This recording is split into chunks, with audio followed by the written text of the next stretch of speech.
Hello and welcome to the Institute of Advanced Studies. I'm Ksenia Chmutina, the director of the IIS, and it's our absolute pleasure to welcome Professor Zhen Wen to Loughborough today. Thank you so much for coming.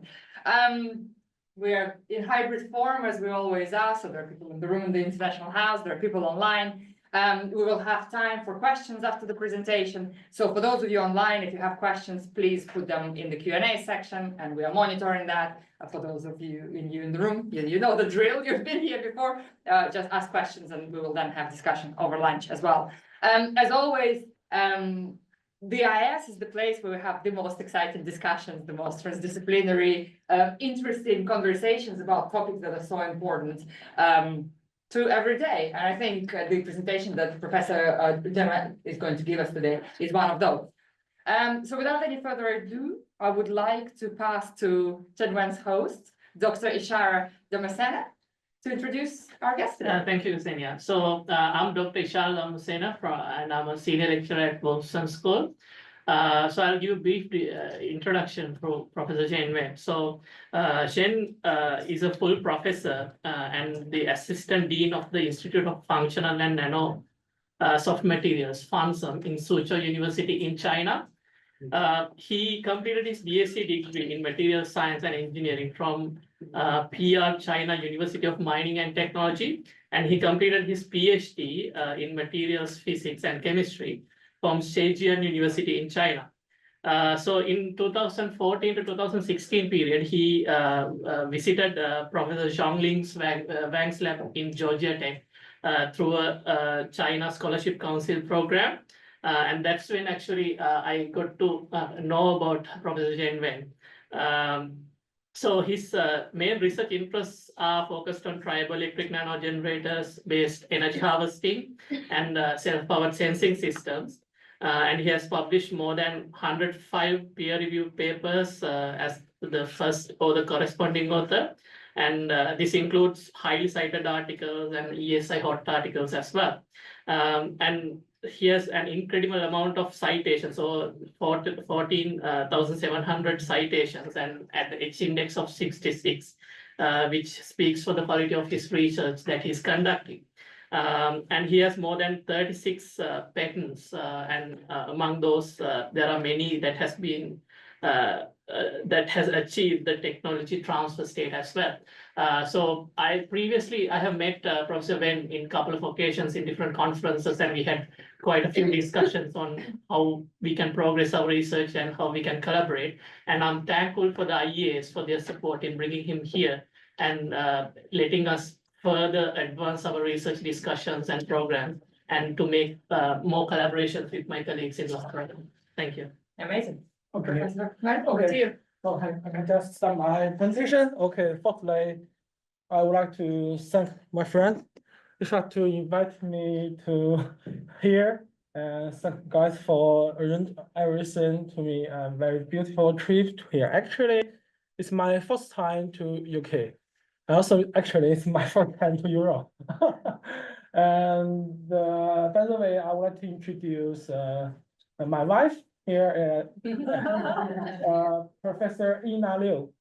She now works at Shanjiaotong Liverpool University in China. And she studied at the University of Liverpool 10 years ago. So this time she leave me here because she afraid me will be lost because of my first time here. Okay, so I start my presentation.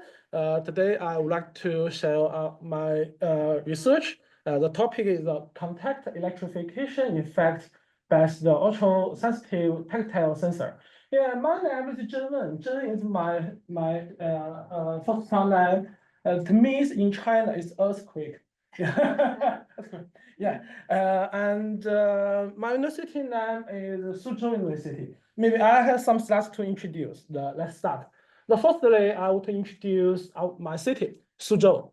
Okay, actually, Suzhou, this is the paradise on the earth. Yeah, and it's one of the key cities in the Yangtze River Delta, and it's nearby the Shanghai. I think it's the richest region in China. And just look here, Beijing is here, Shanghai is here. Yeah, okay. And it's a old city, renowned culture, historical and tourist city. It has a history of more than 2,050 years. Yeah, very beautiful old city. And it's famous for its classical gardens. Actually, in China, we have four famous gardens, and two of them located in Suzhou. And for these gardens, it just built up at about the Qing dynasty, maybe 200 years ago, and just used for the local rich man or for the Chinese king. Yeah, just very beautiful gardens, and also famous for our embroidery and other artworks, such as this one. It's just use the wheel by hand to weave very beautiful, just like this. Yeah, like this. Okay, and also after 2000. The economy of China, increased rapidly, and the GDP of the Suzhou ranked top 6 in China. I think it's very a rich city, and helped by the Singapore, we now have the industrial park. I think now the economy increased rapidly, very good, and we have a very happy life in Suzhou. The people, the number of people in Suzhou is about 13 million. Yeah, 13 million. Okay, and also I think for the Chinese food, also for the Chinese food, and for this kind of noodles, the name is Sanxia Mian. Okay, I think it's very expensive. All the shrimp, made by hand, every shrimp. Yeah, so. Welcome to China. I think you will have time. Now I think the visa policy have changed. I think for the foreigners now come to China, I think we have a free visa for more than 144 hours. Yeah, but I'm not sure. You can check the policy. But because these days I see a lot of foreigners come to Suzhou. Yeah, so please come to China to. It's our food and our beauty at any time. Okay, it's my introduction to my city, and the second part I would like to spend 7 minutes to introduce my institute. The name is Fangsang. Actually, our university, the name is the Suzhou University. In Chinese is the Suzhou Daxue, and it's built out since 1900. And now has more than 125 years history. And our undergraduate college name is College of Nanoscience and Technology. And our graduate institute is Fangsang. Actually, the Fangsang was built up at about 2008, and the CNST is built up at 2010. And also we have another center, its name is Nano CIC. It's just for the industry. So actually in our institute, we have education, research, industry triangle. And our background in the major is material science, and the rank very high in the world.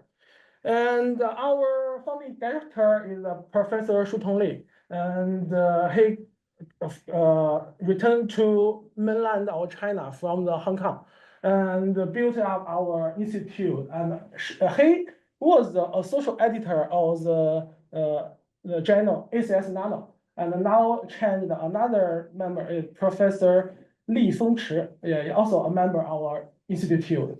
And for our faculty and staff, today, for the last year, we totally have 63 professors, and maybe more than 66% of the professors are named as national talents. And all the professors are undertaking undergraduate teaching duties and serve as undergraduate tutors. And we also have students for about maybe more than 400 undergraduate students and about 550 master students and about maybe 150 PhD students. Also have some postdoc. And for the research, our institute works on the nanomaterials and the nanotechnology for the new energy, biomedicine, environment, also optical electronics. And we have divided maybe 5 groups for the organic devices, nano devices, medicine, surface interface, molecular science, material simulation, material and functional nanomaterials. And for the rankings of our institute, for the material science, we ranked maybe about 13 by the US News and the 6th in China. And by the ESI, we ranked number 25 around the world and 9 in China. And for the nanoscience and technology, we ranked number 4 by US News, and by the Shanghai ranking, global ranking, academic subjects is ranked number 4 in China. Okay, I also have some startup complaints because the government and the university encourage us to maybe make our some technology into the products.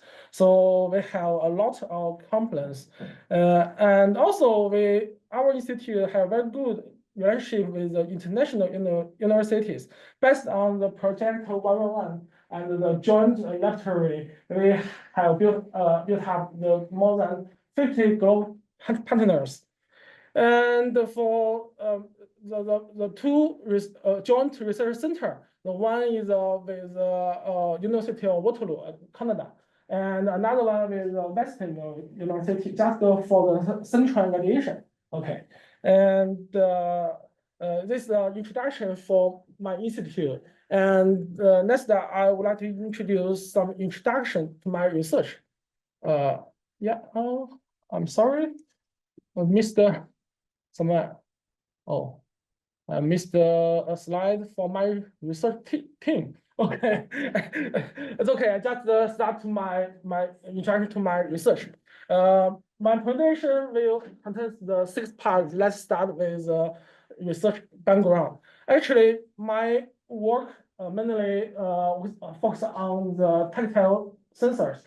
As we know, the sensors are the cornerstone of the Internet of Things, and the sensor technology is one of the 3 corners of modern information technologies. Actually, the sensor have a lot of kinds of types. For the tactile sensor, I think is very important, and the number of this kind of sensor has large requirements. For traditional tactile sensors, mainly include 3 kinds. The first one is piezoresistive. When we pressure a sensor, the resistance of the materials will change. And the second one is a capacitive sensor. It's just we can find in our mobile phone. When we touch our finger, it will change. And the second one is a piezoelectric. I think a lot of new kinds of sensors that use these materials. However, for all these kinds of devices, the technical inductor has reached the limitation. If we would like to further increase maybe, for example, the sensitivity, it's very hard, limited by the materials and the structure. So for us, develop the new principle-based tactile sensors is urgently needed. In 2012, Professor Zhen Wen in Georgia Tech, also my supervisor in Georgia Tech, first proposed the concept of Triboelectric Nanogenerator. Yeah, we call it TENG for short. And this kind of device can transfer the mechanical energy into the electricity. When 2 different materials contact each other, the electron transfer between the materials. And when the two materials pass away, it will electrostatic induction the different different kinds of electrons, and will drive the electrons around between the two electrodes. And in the circuit, we can test the current signal. And after maybe more than 12 years development, now this kind of device can be used in a lot of field, just released in the scientific tree. And actually, I have a lot of works to use this kind of device as an energy harvester. However, about maybe 5 years ago, we read a lot of literature. We found the output voltage has a relationship with touch the force. So we find it has a linear shift. And we also find from the first principle calculation, when the two materials contact too close to each other, it has maximum property of the electron transfer at the distance of two at the double of the Bohr radius. What it means? It means it's very sensitive when the two materials contact to each other. So I draw this feature. You can see compared to other kind of pressure sensors, the triboelectric sensor has a very high sensitive compared to other kind of sensors.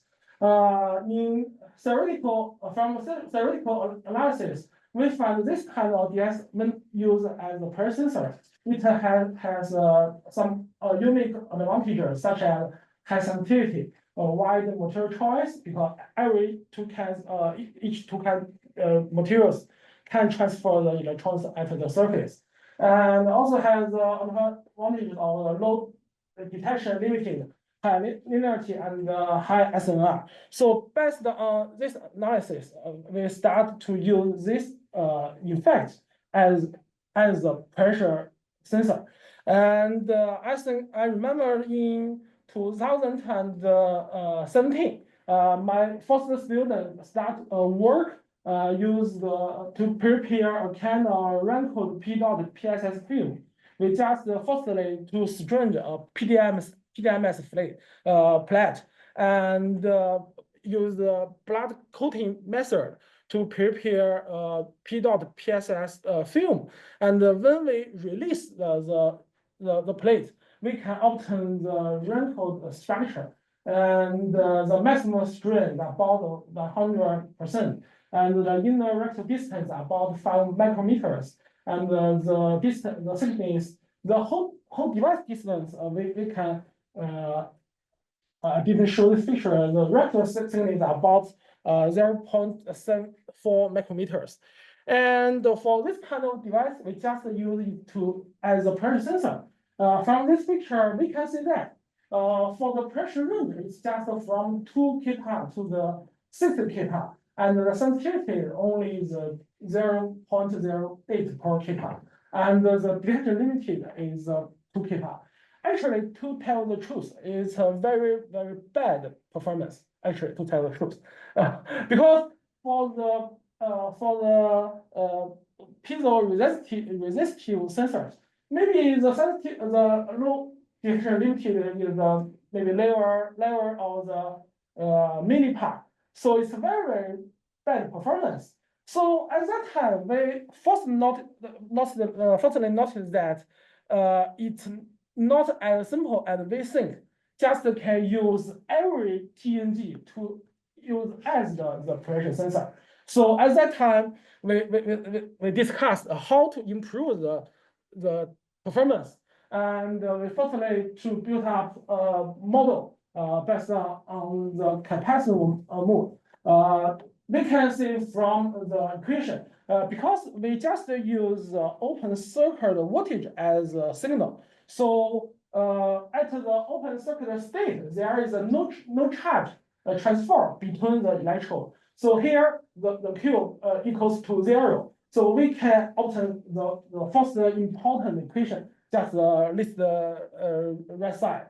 From this equation, we find we know that the voltage output has three most important factors. The first one is epsilon. It's a property of the device work maybe in the air. So we think it's no change during its work. And the second one is the charge density. It's decided by two triboelectric layers. And the second one is the XT. The XT means the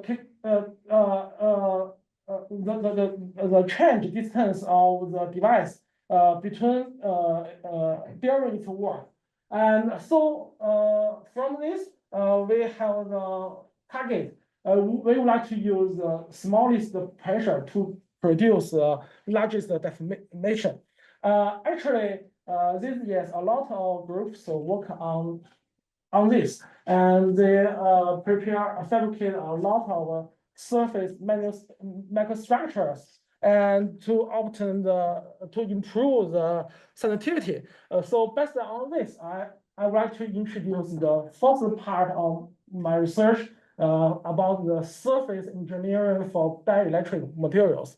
And in this part, we have a lot of works about to fabricate the different kind of microstructures.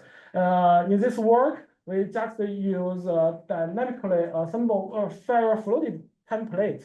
It's a two-step template method. Just use a magnet and to drive the ferrofluid to form different microstructures. And we use UV resin. And after we just put it on the microstructures, and after use UV light, after solidization, we can obtain a model and just pull our triboelectric materials such as the silicon rubber, and after that we can peel off and obtain the triboelectric the layer, and the shape of the materials are decided by the coupling effect of the gravity, the surface tension, and the magnetic force.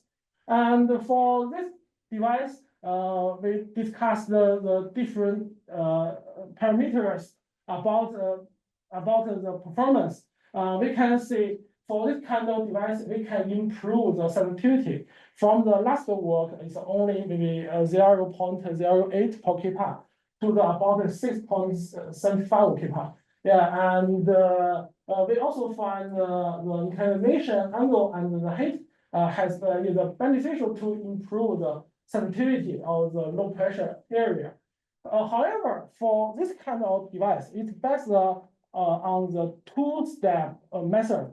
So when we would like to further to increase inclination angle, we find that the gravity is larger than the surface tension and the magnetic force. It will destroy the microstructure. So we cannot to further to improve, enhance the sensitivity.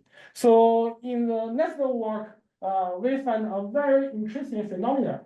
Because just as I said in my introduction, yeah, every two materials has the effect of contact electrification. So we can just use liquid and the solid interface as a triboelectric the interface.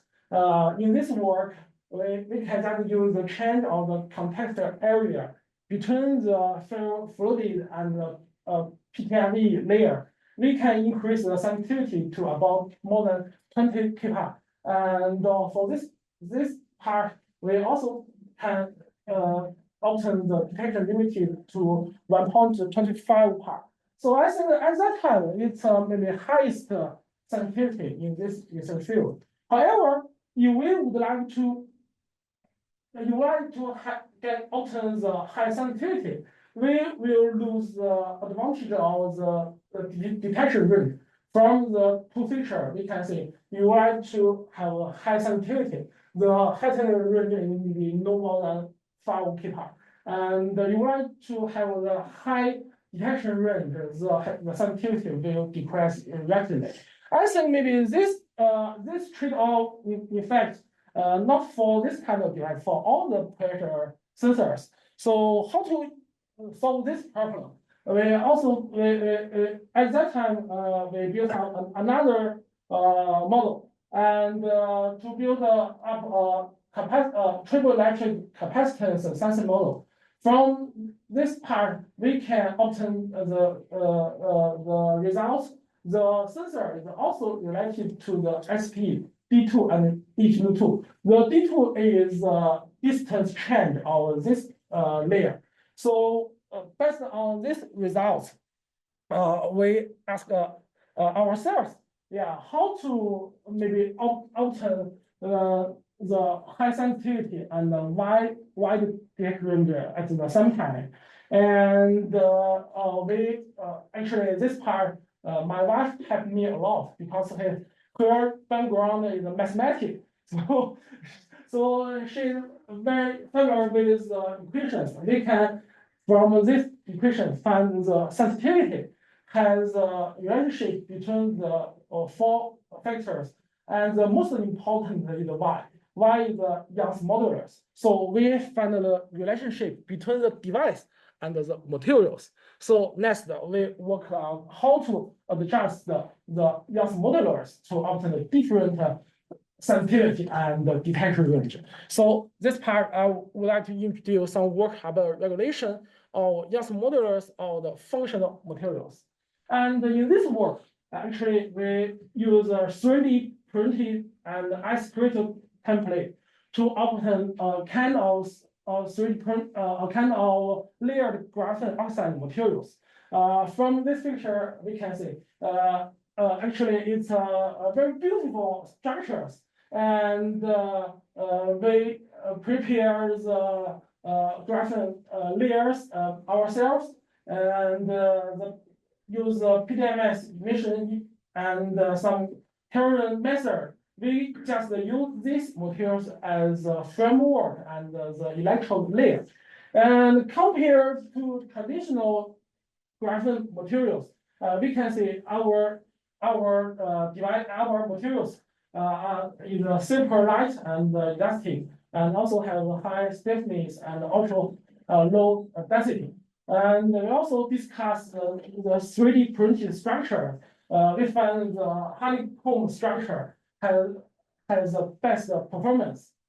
And we also make some calculation from these 2 parts. We can see for this traditional materials, when pressure touches on the materials, we can see all the strain focus on the 2 connections of the layers. And for our materials, it's the right side of our materials. This kind of materials can transfer the micro compressive deformation into the rotation and bending. So they have very good mechanical property. And to fabricate a pressure sensor, we can see it's a very simple structure. And here we discuss 2 factors. The first one is the deformation make the change of the electrode resistance. From the right side, we can see when we touch the pressure, the resistance of this kind of materials will reduce from maybe about 150 ohm to maybe 0 ohm.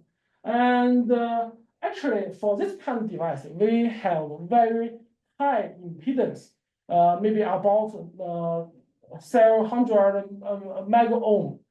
So we think this small change of this resistance will have no influence on our output. However, for the distant change of the electrode will have very huge effect, because our device, the mechanism is first one is the contact-electrification, and the second one is electrostatic static induction. So the distance change of the materials will enlarge our output. So in this work, we cannot find the linear shape between the force and the output. And in the following work, here we fabricate Young's modulus granite hydrogen materials.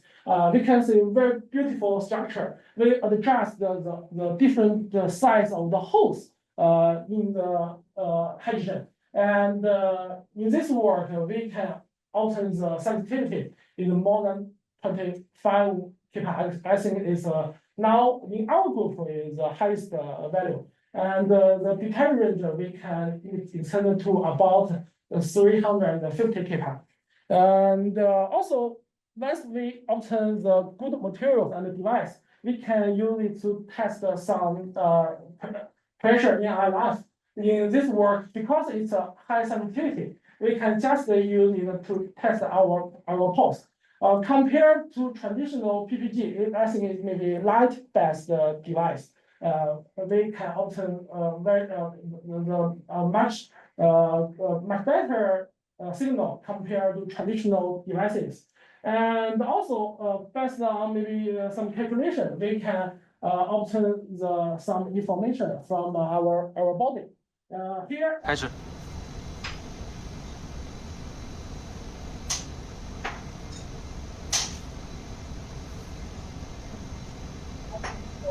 Very good signal. Okay, let's say I'll just use the Chinese medicine, Chinese doctor check. Because for other kind of device, we just need re-stress, such as for Huawei or Samsung. Need some pre-stress. For our device, because it has a very high sensitivity, so we can obtain the very good signal. And also now, since the COVID-19, I spent maybe 3 to 4 years work on the circuit. Actually, because we have this kind of very high impedance, so it cannot directly use the traditional circuit to test the sensor. So I spent maybe 3 to 4 years to solve this problem. Now we can obtain this kind of the whole system, and it's a wearable, flexible, and maybe now it's very small.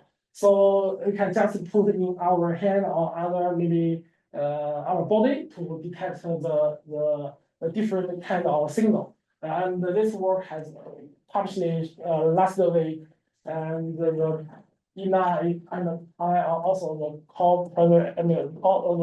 co-person others. And actually, for this part, we have fabricated a lot of Young's modulus granite materials. And at that time, we think the Young's modulus granite and the stress concentration effect, we can use this different effect to detect the static and dynamic pressure, the pressure signals. However, one day I just asked my student to use our sensor to detect some maybe voice.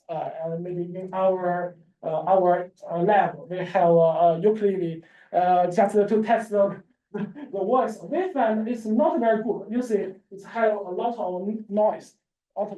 So at that time, we know that this kind of device cannot to detect the high frequency mechanical signal.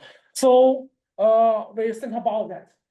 Because for the traditional such as a piezoresistive sensor, it cannot to detect very high frequency pressure signals. And maybe the limited about maybe 100 hertz. So for this kind of for our device, we are thinking about how to improve our device. We can detect the high frequency signals. And so this part I would like to introduce our idea to construction of the high frequency resonant structures. And you will like to improve the resonance the property. So we firstly think to make the device smaller. So at that time we choose the MEMS the MEMS technology to fabricate our triboelectric sensor.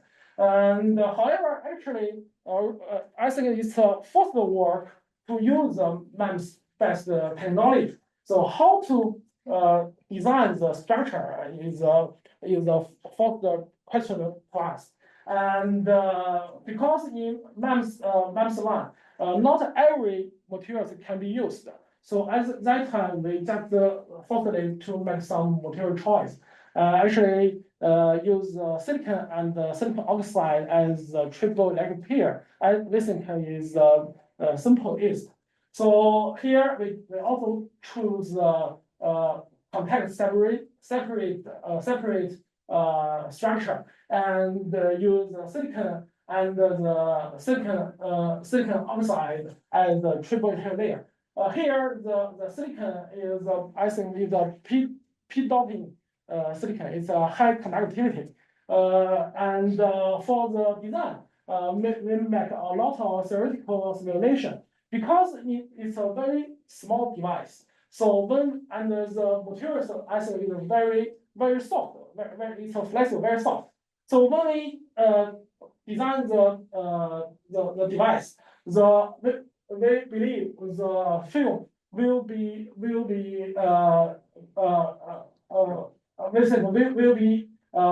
touched, will be let me see, will cool down by the atmosphere.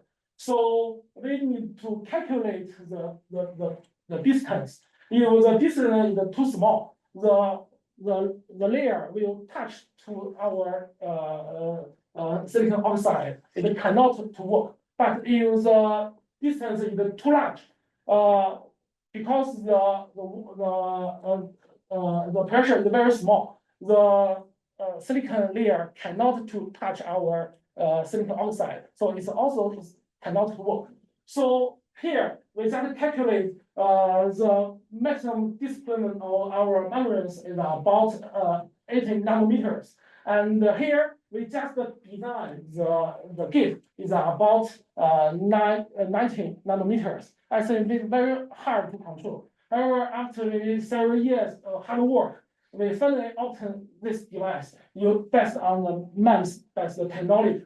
Here we can see here we control the gate between the two materials about 100 nanometers. And this kind of device, the size of the single device about 50 micrometer. I think it's the smallest PNG around the world. And also we can improve the resonance frequency to more than 1.18 megahertz. And the impedance can be equal to only about 360 ohm.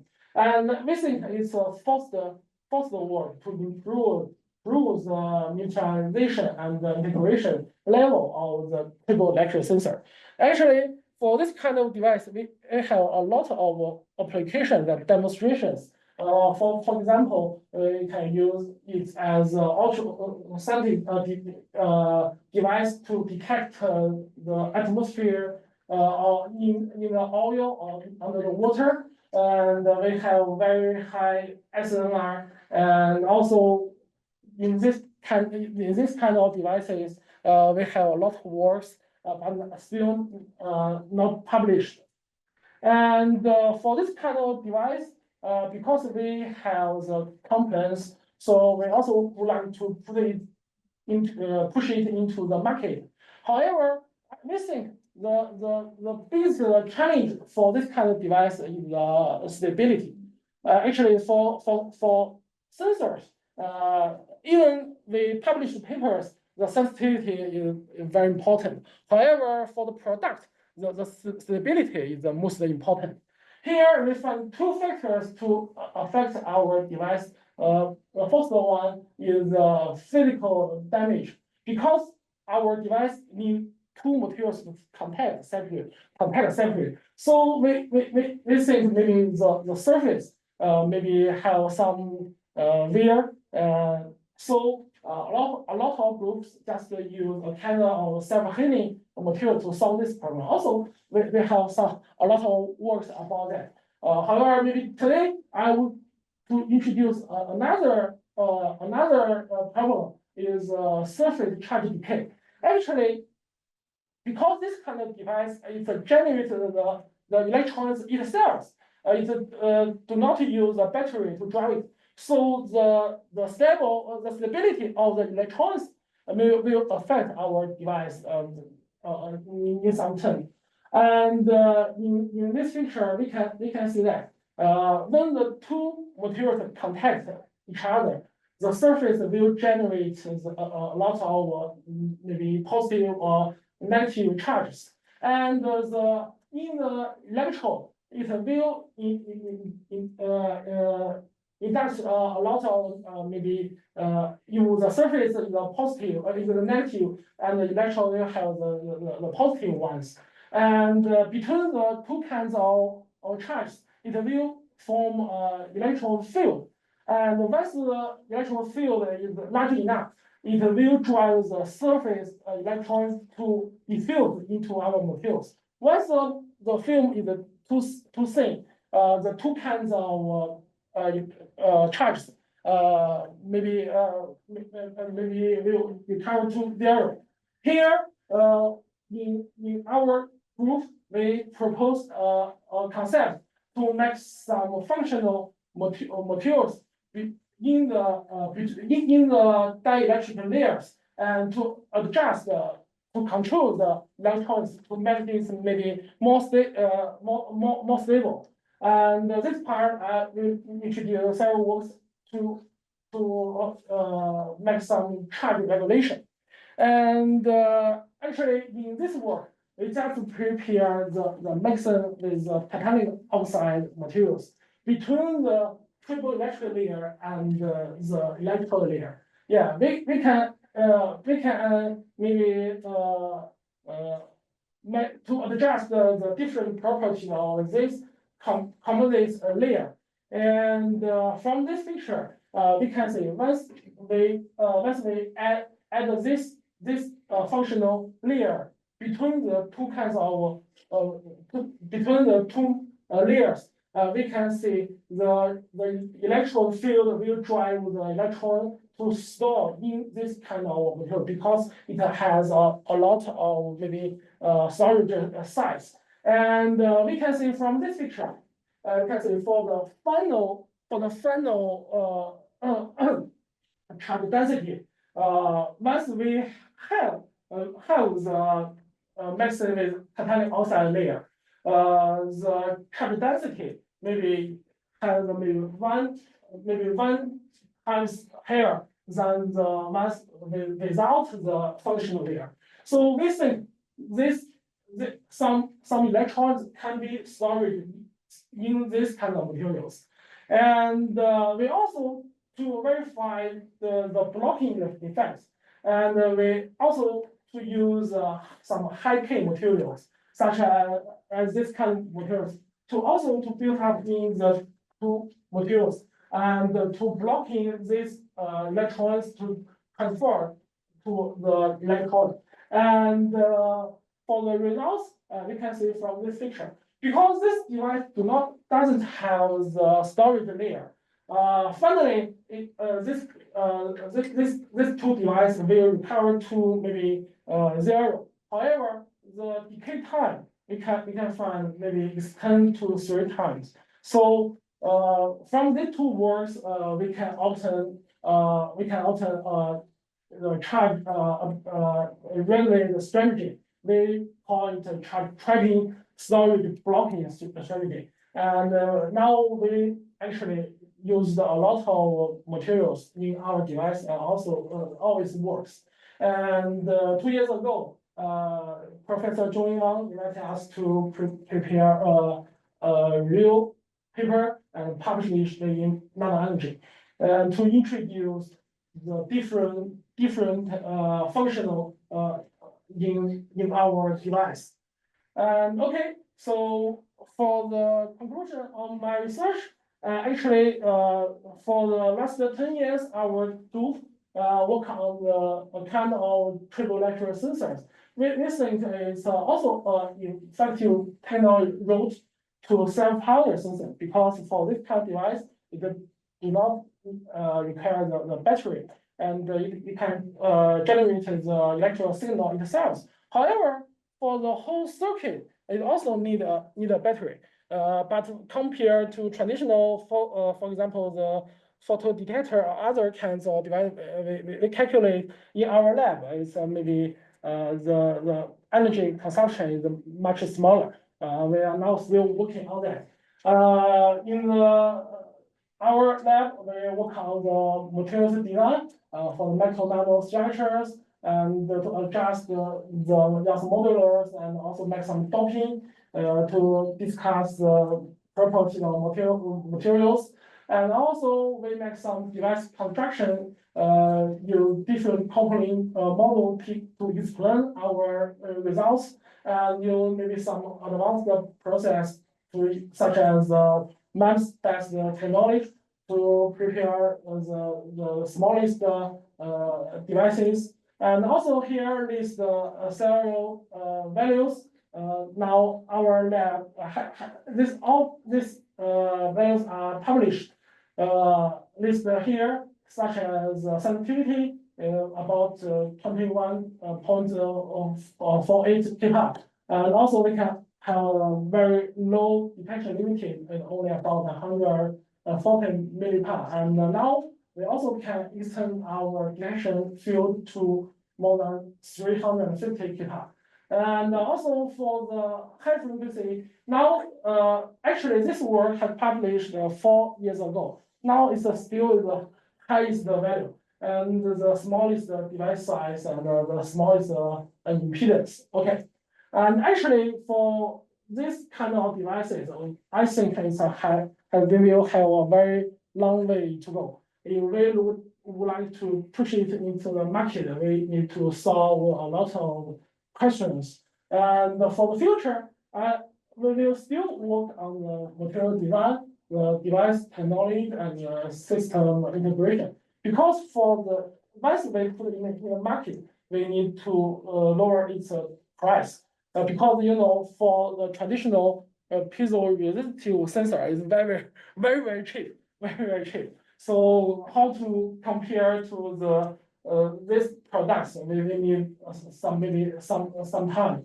And also we need to solve some problem for the stability, sensitivity, also the error crosstalk sensor detection modular, and especially for the market application. So where to use it can use its unique advantage is the most important.